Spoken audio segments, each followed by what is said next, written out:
Hello hello આજ રોજ કચ્છની ધીંગી ધરા ઉપર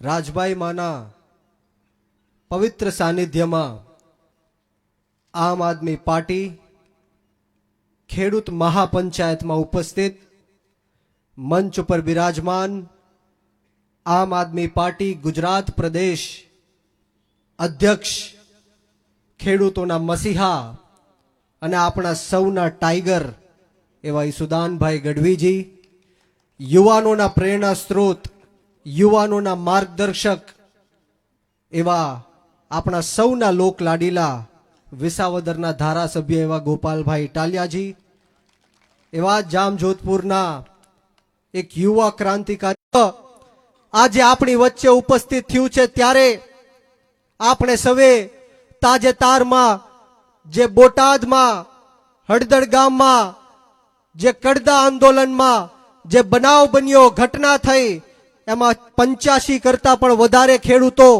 જેલની અંદર સંઘર્ષ કરી રહ્યા હતા. એ તમામને આપણે સૌએ યાદ કરવા પડે.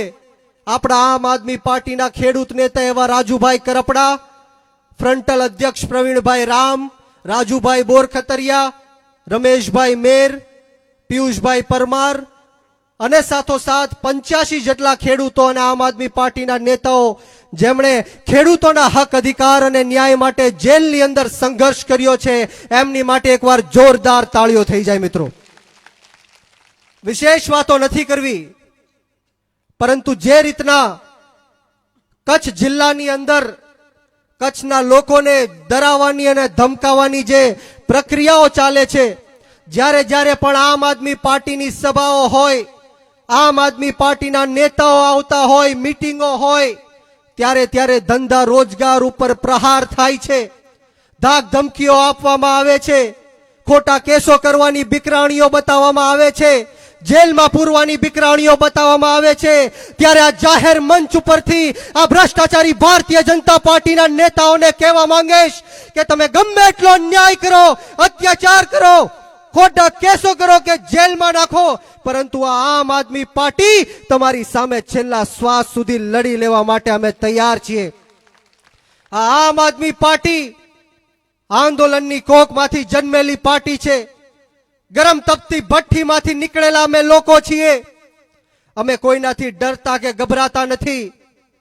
માનનીય ઈશુદાનભાઈ ગઢવીને જેલમાં મોકલ્યા, ગોપાલભાઈ ઇટાલિયાને જેલમાં મોકલ્યા, યુવરાજસિંહને જેલમાં મોકલ્યા, ચૈતરભાઈ વસાવાને જેલમાં મોકલ્યા, રાજુભાઈ કરપડા હોય, પ્રવીણભાઈ રામ હોય, આ તમામ લોકોને ખોટા કેસો કરીને જેલમાં મોકલવાનું જો આ ષડયંત્ર કર્યું હોય તો આ ભ્રષ્ટાચારી ભારતીય જનતા પાર્ટીએ કર્યું છે. ત્યારે આપણે સૌએ જાગૃત થવાની જરૂર છે. આપણે આપણી આત્મા જગાડવાની જરૂર છે. જે રીતના કચ્છ જિલ્લાની અંદર જે આપણા ખેડૂતોના મુદ્દાઓ હોય, હાઈ ટેન્શન લાઈનનો મુદ્દો હોય, યુવાનોના રોજગારીનો મુદ્દો હોય, આ મુન્દ્રા પોર્ટની અંદર જે બેફામ ડ્રગ્સ આવી રહ્યું છે, એના કારણે સમગ્ર ગુજરાતના યુવાનો ત્રાહિમામ પુકારી ચૂક્યા છે. આપણે સૌએ એક આંદોલન ઊભું કરવું પડશે. આમ આદમી પાર્ટીમાં જોડાઈને આ ભ્રષ્ટાચારી ભારતીય જનતા પાર્ટીને જડબાતોડ જવાબ દેવો પડશે. કારણ કે જે રીતના ખેડૂતોની હાલાત ગુજરાતની અંદર થઈ છે, શું કામ ખેડૂતો વિરોધ કરી રહ્યા છે, શું કામ અમે બધા બોલી રહ્યા છીએ, શું કામ ખેડૂતોમાં આક્રોશ છે, એ આપણે સમજવું પડશે. આપણો ગુજરાતનો ખેડૂત જ્યારે પોતાનો પાક વેચવા માટે માર્કેટિંગ યાર્ડમાં જાય ત્યારે એને પોતાનો પાકનો પૂરતો ભાવ નથી મળતો.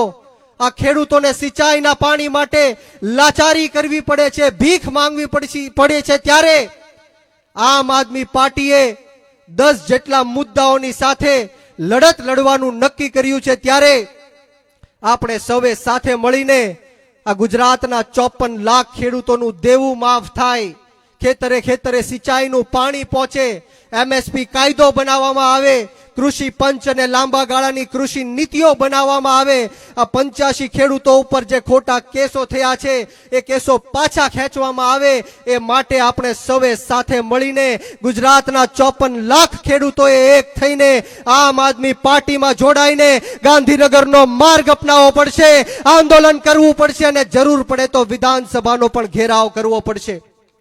જ્યારે જ્યારે પણ ચૂંટણીઓ આવે ત્યારે આપણને ભ્રમિત કરવાની વાતો કરવામાં આવે છે. આ દેશના સૌથી ભ્રષ્ટમાં ભ્રષ્ટ વડાપ્રધાન, સૌથી ખોટામાં ખોટા વડાપ્રધાન નરેન્દ્ર મોદી જ્યારે ચૂંટણીઓ આવે ત્યારે હિન્દુ મુસલમાનની વાત કરે છે, મંદિર મસ્જિદની વાત કરે છે, કબ્રસ્તાન પાકિસ્તાનની વાત કરે છે, સ્મશાનની વાત કરે છે, બાંગ્લાદેશની વાત કરે છે. ત્યારે હું આપ સૌને કહેવા માટે આવ્યો છું કે આપણો ભારત દેશ વસુદેવ કુટુંબકમની વાત કરે છે. આપણા ભારત દેશની રામચરિત્ર માનસની ચોપાઈ કહે છે કે સબ નર કરે હી પરસ્પર પ્રીતિ, એટલે કે એક એવો દેશ કે જ્યાં દરેક સમાજ જ્ઞાતિ અને ધર્મના લોકો એક સાથે હળી મળીને ભાઈચારાથી અને પ્રેમથી રહે, એ છે આપણા ભારત દેશની એકતા, અસ્મિતા અને અખંડિતા. એ આપણો ભારત દેશ છે જ્યાં બિસ્મિલ્લા ખાનની શહેનાઈ સંકટ મોચનના મંદિર ઉપર ગુંજે છે. એ આપણો ભારત દેશ છે જ્યાં રસખાનને સાંભળીને આપણે ભગવાન શ્રી કૃષ્ણ વિશે જાણીએ છીએ. એ આપણો ભારત દેશ છે જ્યાં મોહમ્મદ મલિક પદ્માવત લખે છે.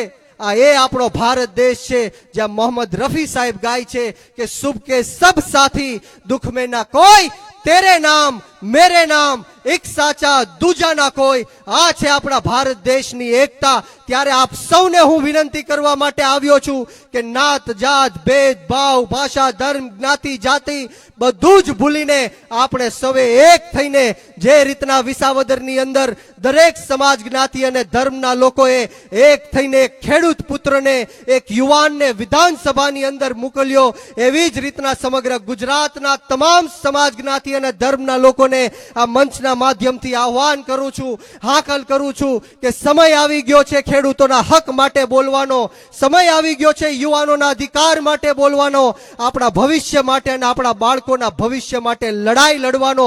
ત્યારે યુવાનોને ખાસ કહેવા માંગીશ કે 30 વર્ષના યુવાનને આમ આદમી પાર્ટીએ ખૂબ મોટી જવાબદારી આપી છે. ગુજરાત પ્રદેશના યુવા અધ્યક્ષની જવાબદારી એક 30 વર્ષના યુવાનના હાથમાં સોંપી છે. ત્યારે આમ આદમી પાર્ટીમાં તમામે તમામ યુવાનો છે. આ યુવાનોની પાર્ટી છે, યુવાનોની આપણે સરકાર બનાવવાની છે. ત્યારે ગુજરાતની અંદર 50 લાખ કરતા પણ વધારે યુવાનો જે શિક્ષિત છે એ બેરોજગાર ફરી રહ્યા છે. આ દેશની અંદર દરેક કલાકે 2 યુવાનો આત્મહત્યા કરી રહ્યા છે. ત્યારે યુવાનો આપણા ભારત દેશની રાજનીતિથી દૂર ન ભાગો. સારા અને સાચા લોકોએ આ દેશની રાજનીતિ મૂકી દીધી, છોડી દીધી, એટલા માટે ખોટા અને ખરાબ લોકોએ આ દેશની રાજનીતિ ઉપર કબજો કરી લીધો છે. આ દેશની રાજનીતિમાં તમારી અને મારી જેવા યુવાનોએ આવવું પડશે, ખેડૂતોએ આવવું પડશે, મહિલાઓએ આવવું પડશે અને એવા લોકોએ પણ આવવું પડશે જે નાના દબાયેલા, કચડાયેલા, પછાત, ગરીબ, અશિક્ષિત અને વ્યસનોથી ઘેરાયેલા તમામ સમાજ જ્ઞાતિ અને ધર્મના લોકોનો રોડ રસ્તાથી લઈને વિધાનસભા સુધી અવાજ બુલંદ કરી શકે એવા લોકોએ આ દેશની રાજનીતિમાં આવવું પડશે. એટલા માટે મારે કહેવું છે કે ये जमीन बेच देंगे, ये गगन बेच देंगे, ये जमीन बेच देंगे, ये गगन बेच देंगे, ये शहीदों के सिर का कफन बेच देंगे. अगर ना जगे मेरे भारत के देशवासियों तो ये अपना हिंदुस्तान भी बेच देंगे, ये अपना हिंदुस्तान भी बेच देंगे. આખે આખું ભારત દેશ વેચવાની તૈયારી કરી નાખી છે. આપણા ભારત દેશની અંદર 6.5 લાખ કરોડ રૂપિયાની સરકારી સંપત્તિ વેચવાનું કામ આ ભ્રષ્ટાચારી ભારતીય જનતા પાર્ટીએ કર્યું છે. એરપોર્ટ વેચી દેવામાં આવ્યું, રેલવે સ્ટેશન વેચી દેવામાં આવ્યા, પોર્ટ વેચી દેવામાં આવ્યું, કોલ ઇન્ડિયા વેચી દેવામાં આવ્યું, આપણા દેશના રોડ રસ્તા વેચી દેવામાં આવ્યા, આપણા દેશનું પાણી વેચી દેવામાં આવ્યું. આખે આખું ભારત દેશ વેચવાનું કામ આ ભ્રષ્ટાચારી ભારતીય જનતા પાર્ટીએ કર્યું છે. ત્યારે યુવાનોએ આ દેશની રાજનીતિમાં આવવું પડશે, આમ આદમી પાર્ટીમાં જોડાવવું પડશે. ત્યારે યુવાનો, તમે શહીદ આઝમ સરદાર ભગતસિંહને માનવા વાળા લોકો છો, શહીદ સુખદેવ અને રાજગુરુને માનવા વાળા લોકો છો. છો, 18 વર્ષના શહીદ ખુદીરામ બોઝને માનવા વાળા લોકો છો.